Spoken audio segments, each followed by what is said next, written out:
Good morning, students. We are studying the separation of mixture, in which we have studied how can we separate the two solids from each other by using the three methods. One is by using a magnet. If one of the substance having the magnetic properties like iron, then we can use this method. Second is the method of sublimation, in which if one of the substance of the mixture is sublime, it means it's directly changing to the vapors without going to the liquid state. So we can use this method of sublimation. And third method is by using the suitable solvent, in which I explained to you that the important property should be if we have if mixture of two solids.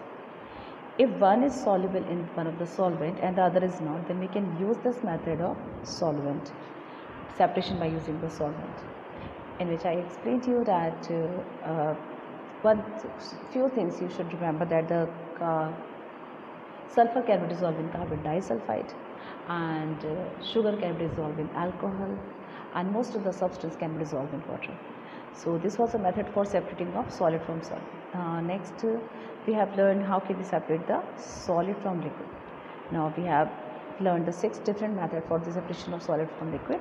One is the filtration, second one is the crystallization and centrifugation, chromatography, evaporation and the distillation. So we have learned all about this method, but in distillation, in last lectures we understand how can we use this method of distillation for separating the solid from liquid. So can we separate two liquids from each other by using the method of distillation? Yes, we can.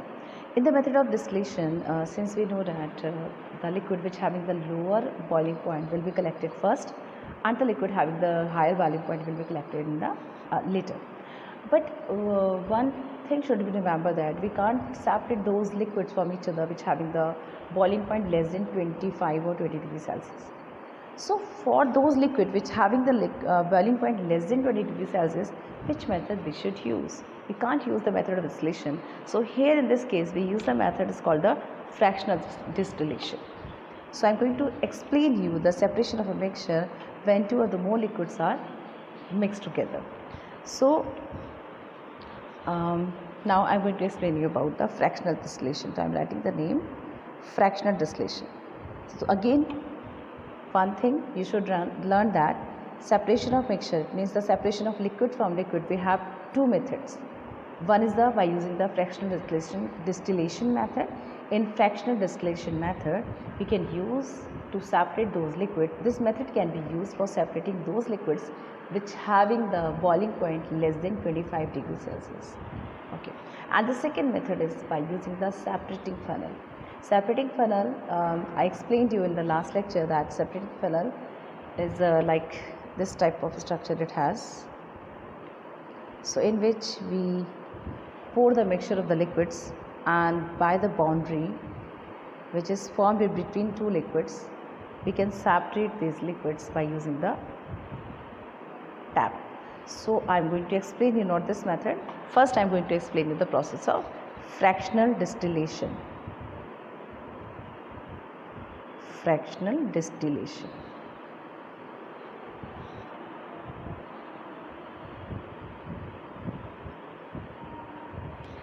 For this method, first you should know what is the fractionating column. I think this method you have learned in class 8th in part of petroleum. You separate the petroleum, the different constituents of petroleum like petrol, gasoline, these type of lubricants like wax, paraffin wax. So these different mixture of petroleum is the mixture of these components, and we can separate these components by the petroleum by using the fractional distillation method. So one thing we know, that in fractional distillation method there should be a column in which the upper part should have the lower temperature and the lower part should have the high temperature. So now let's talk about the separation of liquid from liquid by using the fractional distillation method. So here in this method we have a fractionating column. So now let's talk about that fractionating column. So I'm going to make a fractionating column here. It is made up of a glass in which a lots of glass beads are here, a lots of glass beads which are made up of glass. So it is filled with the lots of glass beads. So okay, I'm going to make it like this. So this fractionating column is made up of glass bead. Okay, and we have a thermometer above this fractionating column to find out what is the temperature of this part of the fractionating column. Okay, so what happens in this fractionating column? Actually, when we heat a liquid, it's converted into vapors at its boiling point. Now these vapors come in contact with these glass beads. Since the glass beads having a lower temperature, so actually what happened, these glass beads make the vapors condense. It means when the vapors come in contact with this glass bead, they cool down, and when the temperature of the vapors is less than its boiling point, then it again convert into the liquid and trickle back into the part from which you start evaporating that liquid. जैसे आपने यहाँ से evaporate करना शुरू किया तो यहाँ पे वेपर्स फॉर्म में कन्वर्ट हुआ, जब इसके कांटेक्ट में आएगा ठंडा हो जाएगा, कंडेंस हो जाएगा, लिक्विड में कन्वर्ट हो जाएगा और वापस जो है वो फिर से उसी कंटेनर में चला जाएगा जहाँ से आया था. So in fractionating column, the temperature of the lower part of the column becomes high and the temperature of the upper part of the column is low temperature, and this part of the fractionating column having the high temperature. And how this temperature gradient occurs in this fractionating column? So actually when the vapors come in contact with these beads, they condense. So what happened to their temperature? They provide their heat to the beads so that the temperature of the beads becomes higher. And when the vapors, so that's why how the vapors come in contact with the beads and then again they condense, providing the beads their temperature. They provide the temperature to the beads and then condense and trickle back. So this is the fractionating column. So you can write about the fractionating column. You can write the definition of the fractionating column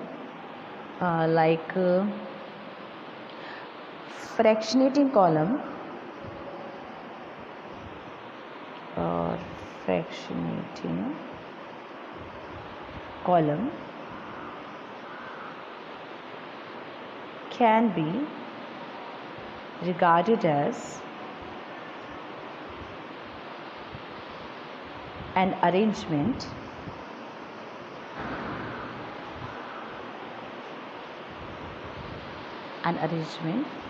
for providing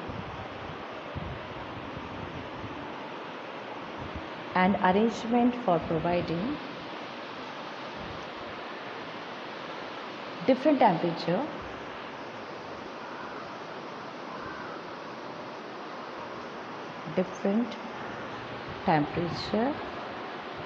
zone inside it. It means this fractionating column provides different temperature at different height. The higher temperature at the bottom and the lower temperature at the top.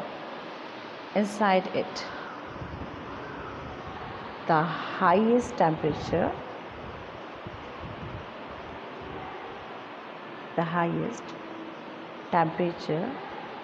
being at the bottom,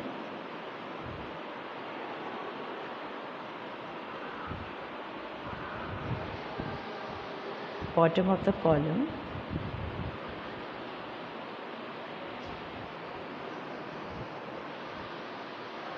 and the lowest temperature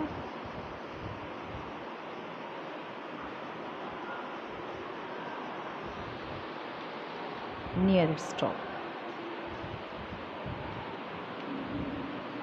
So okay, so this you can explain the fractionating column by like this. Now we will study how can we separate the alcohol from water. You know the boiling point of alcohol. Boiling point of alcohol is 78 degrees Celsius, and of water we know it has a boiling point of 100 degrees Celsius. So we can't use the simple distillation process for separating those liquids from each other, because their difference in their between their boiling point is less than 25. Okay, so that's why we can't separate them by using the simple distillation method. So we can separate these liquids by using the fractional distillation method. So I'm going to draw a diagram of fractional distillation method. So what we do, this is a round bottom flask. This is a round bottom flask in which we put the mixture of alcohol and water. So here is the mixture of alcohol and water. Alcohol plus water. This is a mixture of alcohol and water. And we place it on a tripod stand over a burner. So this is a burner. With the help of this burner, we can heat this mixture. So this is a burner and this is a tripod stand, and we place a round bottom flask over it in which we have a mixture of alcohol and water. Now we are placing a fractionating column over it like this. So as I explained to you earlier, that it has a glass beads. So I am making the glass beads like this so that it don't take my time. So this is the glass bead. These are the glass beads. And now we place a thermometer here so that we can find out the temperature of this part of this fractionating column. Okay, so this is called the fractionating column.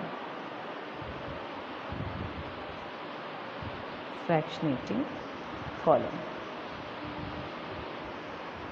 This is the fractionating column. Now this is a thermometer.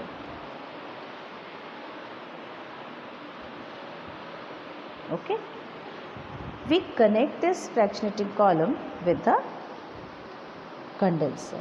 Yes, I explained you about condenser in last video. So we use the condenser for condensing the liquid, which have a glass tube through which the vapors will be passes, and over it we have a jacket of glass, jacket made up of glass, and this is the inlet for water and this is the outlet for water. So it has a water, a cold water. So this what will this cold water will do? It will condense the vapors which are coming from in the funnel. Okay, now here we have a beaker. So where we will collect the different substance of the mixture. Okay, so this is our apparatus which we use for in fractional distillation. This is, we can say, this is the method for separation of two liquids having the boiling point, having the difference between the boiling point less than 25 degrees Celsius. So here what we do, we heat this mixture of alcohol and water. When we heat this mixture, since we know that the boiling point of alcohol is less as compared to the water, it has the boiling point of 78 degrees Celsius, whereas the water has 100 degrees Celsius. So it means at the temperature of 78 degrees Celsius, or we can say at the temperature near about 78 degrees Celsius, the alcohol start evaporating. Since this temperature is lower than the boiling point of water, so in starting the water will not convert into vapors. So initially the alcohol will convert into the vapors, and when the vapors comes out through this fractionating column, when the vapors come in contact with this glass beads, this vapors condense because the temperature of this glass beads is lower as compared to the temperature of the vapors. So what happened, the glass beads are heated. It means we can say the temperature of the glass bead increases due to these vapors, but since the vapors, the temperature of the vapors is low as compared to the boiling point of the alcohol, so it gets condensed and again trickle back into the mixture.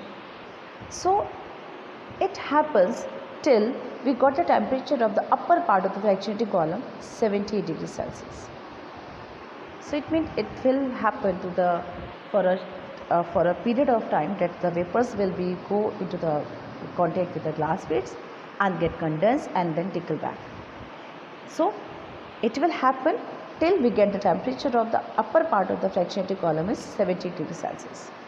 So what will happen at the temperature when the temperature of the upper part of the fractionating column is become 78 degrees Celsius? At this temperature, the alcohol will not get condensed because this is the boiling point of alcohol.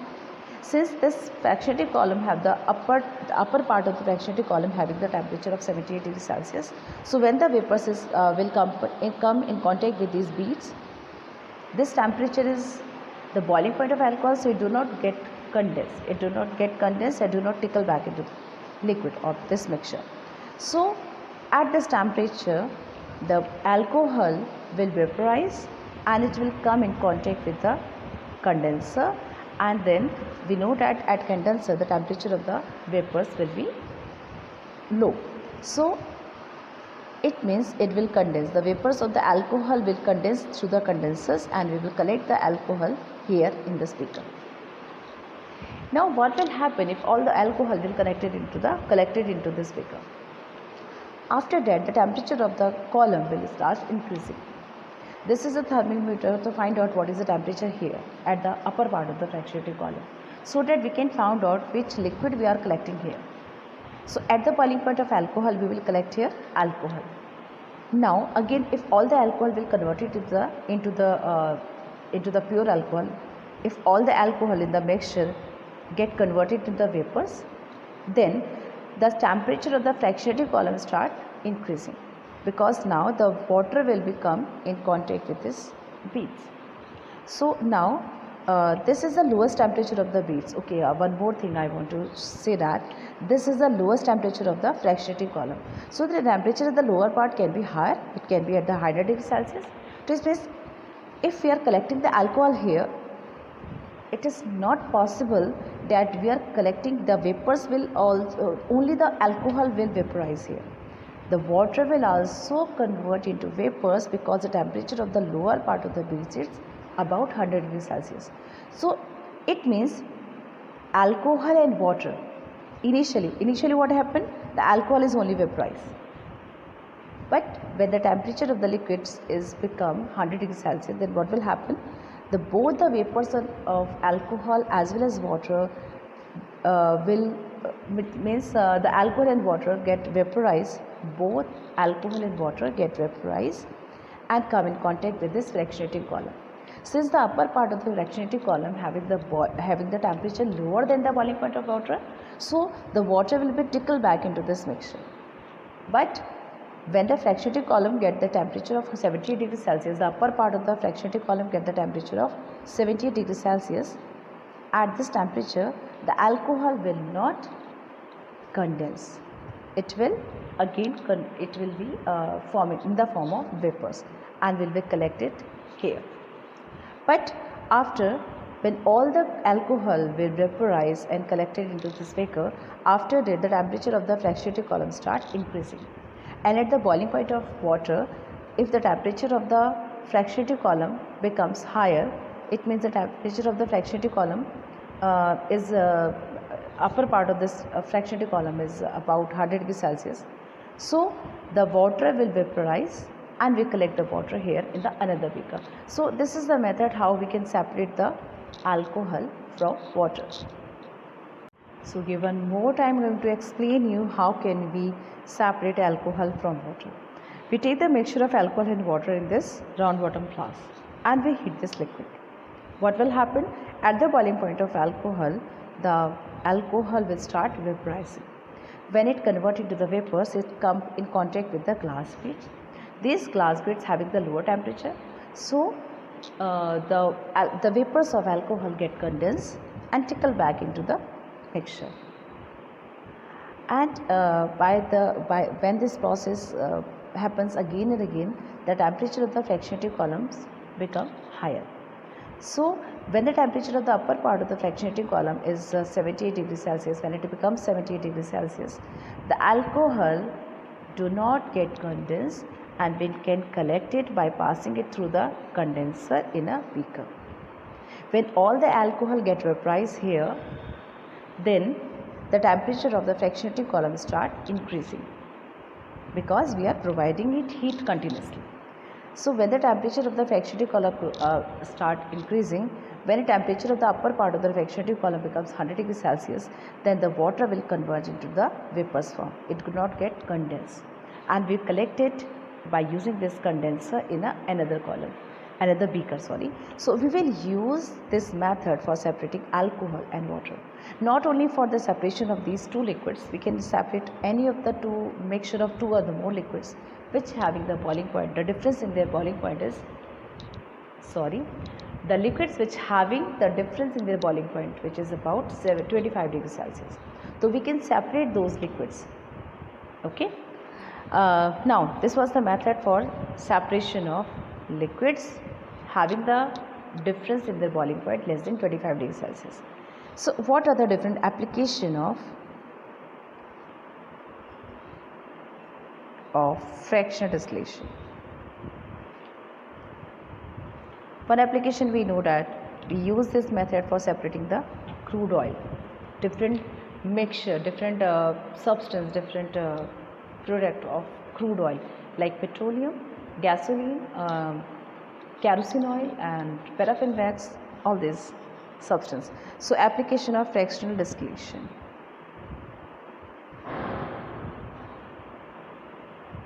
So we will write whole the process with the diagram in your notebook. So application first one, we used to separate the miscible liquids. Okay, one thing I think I should tell you that what are the miscible and immiscible liquid. I explained you in this part in miscible and immiscible liquids in the last lecture, but I think I should again I should explain the miscible and immiscible liquids. So fractional distillation is used for separation of, okay, I have to write it here, for separating the mixture of miscible liquids, okay, in laboratory. So we can write the separation of mixture of miscible liquids in laboratory. What can be the other uses for separating the separation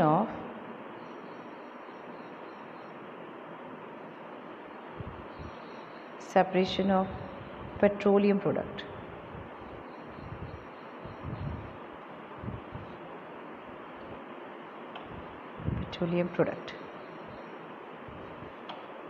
We know that in crude oil we have a mixture of petrol, gasoline, kerosene oil and lubricant like wax. So for separating those substances from the petroleum, that is a crude oil, we use this method. Third uses for separating of gases, for separating gases of air. We also use this method for the separation of gases of air. So we will talk about later how can we separate the mixture of gases, mixture of different air from the gases. Let's write out the definition of the miscible and immiscible liquids. So first we will write the miscible liquids. Miscible liquids means which get mixed. There is no separate boundary in between these liquids. So we can say those liquids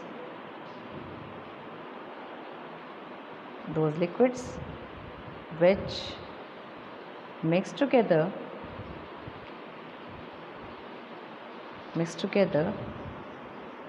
in all proportion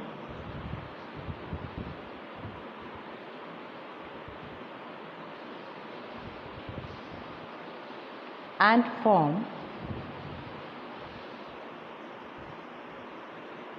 a single layer are called miscible liquid.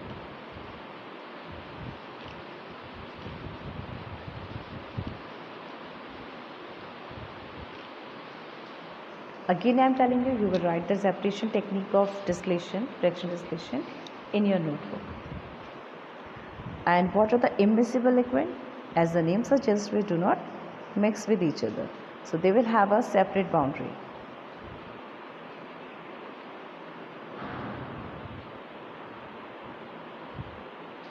Immiscible liquids. Those liquids which do not get mixed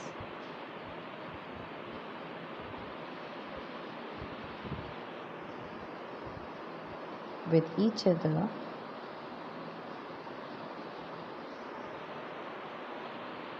and form a separate layers are called immiscible liquids.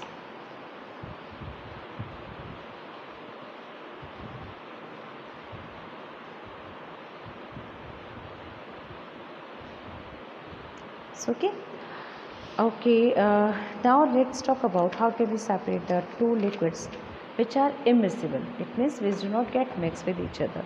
So for the separation of the liquids which are not get mixed with each other, we use a different method, but we use a different apparatus actually, which is called the separating funnel. So we use the separating funnel for those liquids which do not get mixed. So this is a separation by using the separating funnel. So we should know what is the structure of the separating funnel. It is made up of glass and it looked like this, in which we have a stopcock here. The stopcock is behave like a tap. We can open this tap or we can stop it by using this stopcock. So what we do, we put the mixture of immiscible liquids here in this separating funnel. Since we know that the liquids do not mix with each other, they are immiscible, so they form a different boundaries. Okay, one thing we should know that what is the principle behind using this separating funnel? Yeah, by these liquids get a separate boundary here. Yeah, which liquid will get at the bottom and which one at the top. We know that the liquid having the high density we always collect at the bottom of the bottom of a mixture, and the liquid having the lower density will be collected at the top. So this is the principle for using this technique of separating funnel. You can say that the different densities of the liquid make them separate from each other. The liquid having the higher density collected at the bottom and the liquid have the lower density collected at the top of the funnel. So here we put the mixture of the liquids. So the liquids which is present at the bottom, which having the high density, will be there. This is the liquid having the high density, and this is the liquid having the lower density. Now we open this stopcock. After opening this stopcock, we can collect the lower liquids in the beaker. Okay, when all the liquid which having the lower density comes out, then after that, by changing this beaker, we can separate this lighter liquid from this one. So it means first we will collect the lower liquid having the high density, and then we will close the stopcock, and by it we can separate these two liquids. And after when all the liquids which having the high density runs off, then this liquid will be there in the separating funnel, and we can collect this liquid by using this stopcock. So this is a separating funnel. We can use this funnel for separating, like separation of kerosene and water, kerosene plus water. Suppose we have a mixture of kerosene and water. Then what will we do? We will put the mixture in the funnel. Now we know that what is the high density and as compared to the kerosene oil. So we will collect, the water will be there at the bottom of the funnel and the kerosene oil will be there at the top of the funnel. So by using this stopcock we can separate out the kerosene oil from water. So this is another technique for separation of, which we use for the separation of liquid from liquid which are immiscible with each other. So we have studied first the fractional distillation, it is very important, its application, and we will talk about the separation of the gases from the air by this method later in the next video. And the another technique, this is a separating funnel which we use for those liquids which are immiscible. So okay, in next video we will understand how can we separate the mixture of air, the different gases of air, and the purification, how can you purify water. So okay, आज इतना ही करते हैं, bye.